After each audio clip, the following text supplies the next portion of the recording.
Welcome to Penrose Learning, where we make understanding easy.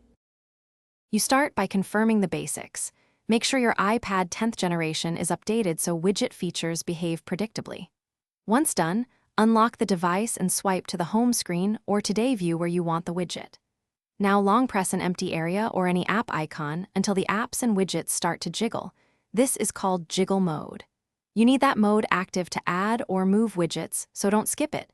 This is the gateway to customization. You'll see the widget gallery after tapping the plus icon in the corner. This is where apps expose widget options. Once inside, browse by app or type a name to narrow choices. Widgets come in sizes, small, medium, large, so pick one that fits your layout and information needs. Tap Add Widget to place it, then drag it where you want on the screen or drop it into an existing smart stack to save space.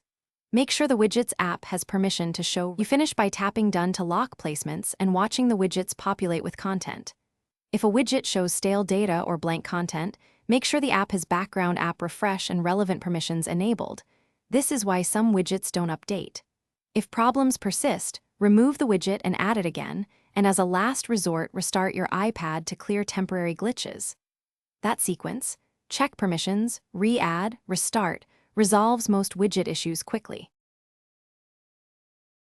Thanks for watching. If this was helpful, leave a like and consider subscribing. See you next time.